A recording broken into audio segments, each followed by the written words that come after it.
Hey guys, in this video we are going to move on to some more advanced topics in the construction of Lewis structures now that you've had a little practice with building some basic molecules. And in particular, what we're going to be looking at are two concepts, related concepts, called resonance and formal charge. Okay, so I want you to remember that, as we're moving through the Lewis dot construction process, we're still always going to be relying on this basic five-step method presented in the previous video and that you've now had some practice working with. Okay, now maybe as you are building some of these simple examples, you ran into some scenarios where multiple possible Lewis structures existed. Okay, maybe you were working on one, your partner came up with another one, and you're maybe having a hard time figuring out, well, which one is correct.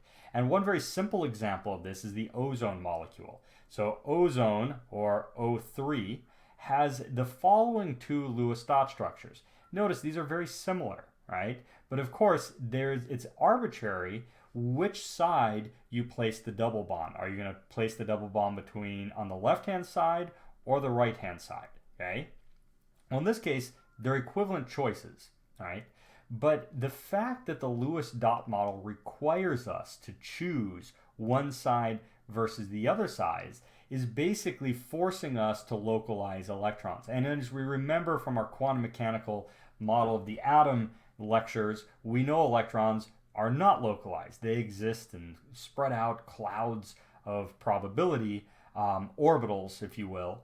And this drawing of a line to localize them is really a limitation of the Lewis dot structure. And it turns out that if you look at ozone, that both of these bonds on the left and right hand side are in fact equivalent. There's only one bond type, okay? And it turns out that this single bond type has an intermediate strength and length between that of a single bond and a double bond, right? So this intermediate, we can kind of think of it as a partial double bond. It's not a full double bond, but a partial double bond, which indicates to us that really what's going on here is these electrons, and I'll denote them in red here, are somehow distributed over both of these bonds. All right, so when we're looking at Lewis dot structures, the question comes in, well, is there some way that we could represent this sort of thing given these limited Lewis dot models where we're localizing electrons? And so the answer to that question really boils down to the concept of resonance, right? And the answer is yes. What we do is if there are more than one possible Lewis dot models, we write both of them, structure 1 and structure 2, and we connect them with this double-headed arrow right here. And we call these different structures different resonance structures. So we would say that these are the two resonance structures for the ozone molecule. Okay, so to get that definition nailed down for your notes here, a resonance structure is one of two or more Lewis structures that have the same skeletal formula but different electron arrangements. All right, and so now that we've drawn out these resonance structures, we can introduce the concept of a resonance hybrid. Remember, we saw that for the ozone molecule, we have putting in these so-called partial double bonds,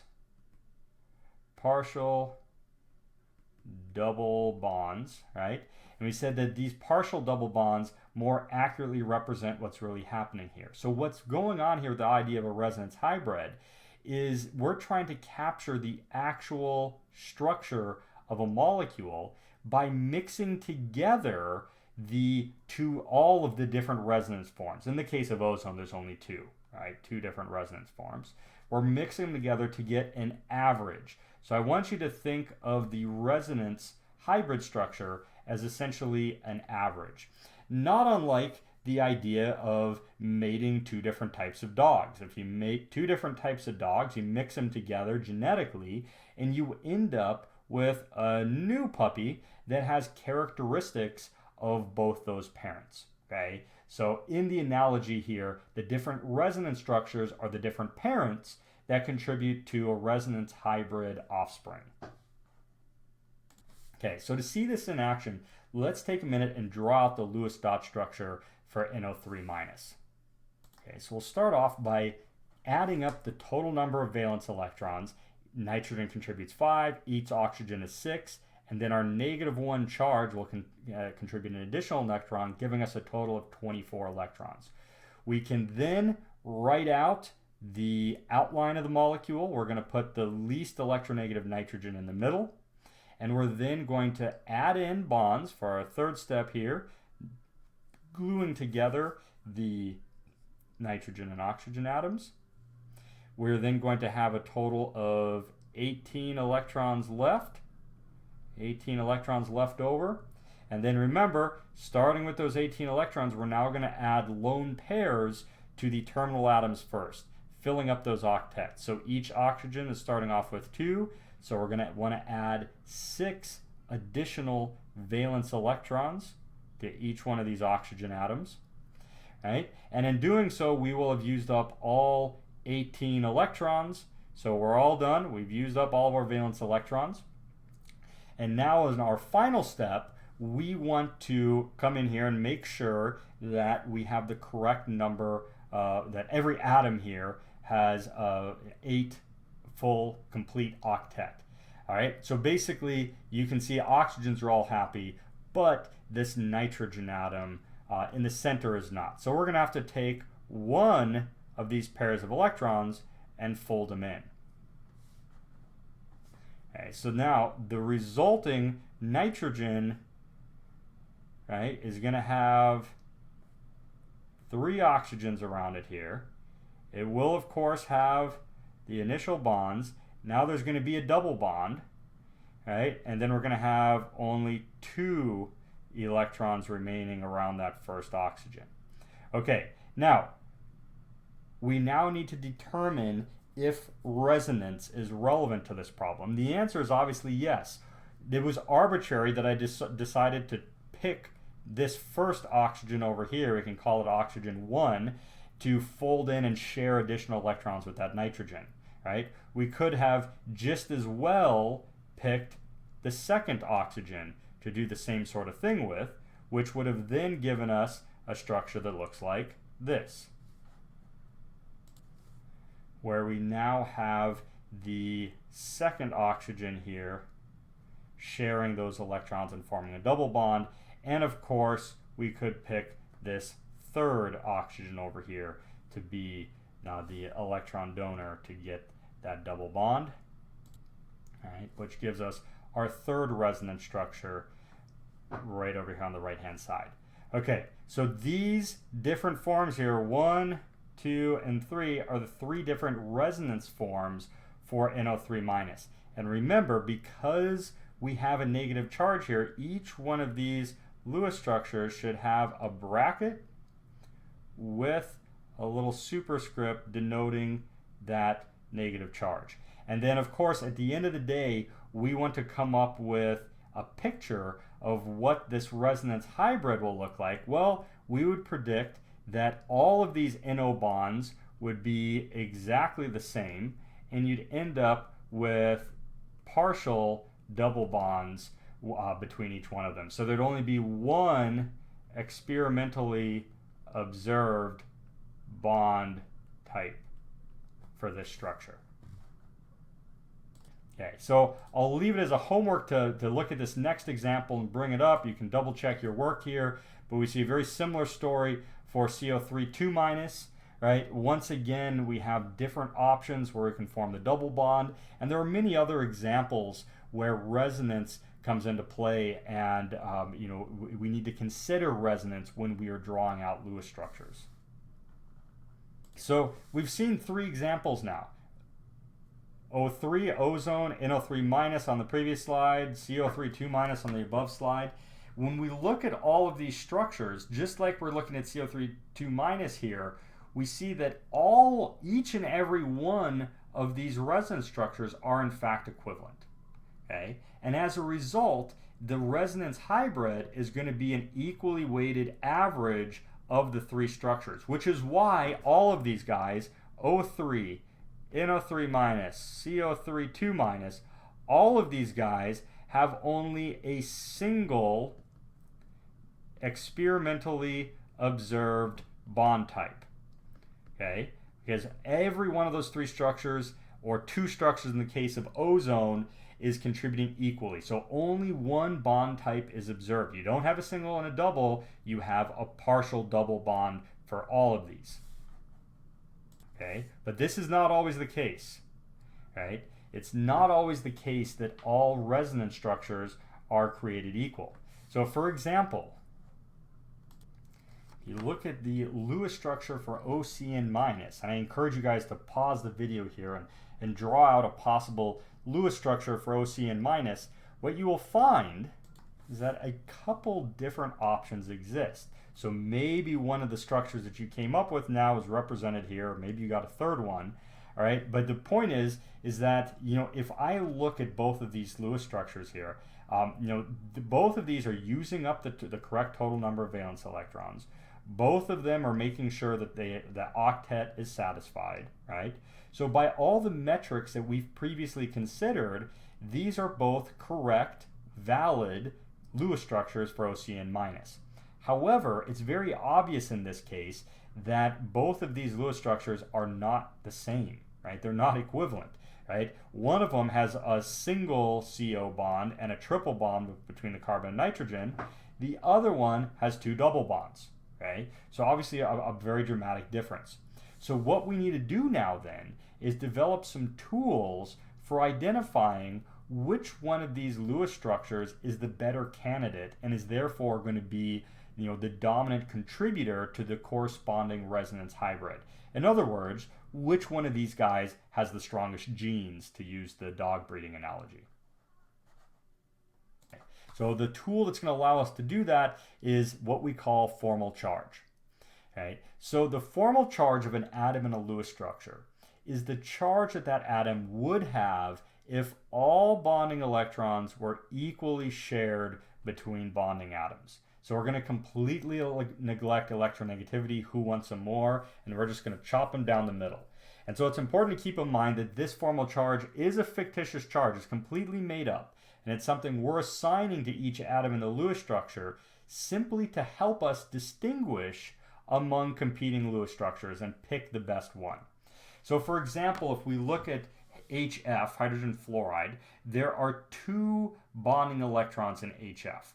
And if we split those bonding electrons right down the middle, then we end up with a hydrogen with a single electron and fluorine with a total of 7 electrons, which is just the neutral configuration of both atoms, and therefore the formal charge of both atoms in this Lewis structure is going to be 0. Now, for many examples, it won't be quite as clear-cut as this, so thankfully we have a formula that's going to allow us to determine the formal charge for any atom that might show up in a Lewis dot structure. Okay, so it's basically a two-step method. What you're going to first do is look at that atom that's in question here and write down a number of characteristics. You're going to write down the number of valence electrons. You're going to then figure out how many bonding electrons there are. Remember, you have a Lewis model. You just need to count up the number of electrons involved in any sort of bonding interaction. And then finally, you're going to count the number of non-bonding electrons, or lone pair electrons. Once you have these values, then your last step is simply to plug them into the formal charge formula, which says take your total number of valence electrons, subtract off 1/2 of the bonding electrons, because remember those are shared, and subtract off the number of non-bonding electrons. The resulting numerical value, whether it's positive or negative, is the formal charge for that specific atom. Okay, so to see an example here, let's calculate the formal charge on the oxygen atom in the water molecule, illustrated here on the left. So we're going to start off by identifying the total number of valence electrons. So the total number of valence electrons is, of course, 6 for the oxygen. The total number of bonding electrons for the oxygen atom, we're looking at the bonds right here. There's going to be a total of 4 bonding electrons. And then last, the number of non-bonding electrons is once again 4, because we have 2 plus 2 more. Okay, so now we can take these values, plug them in, determine our formal charge.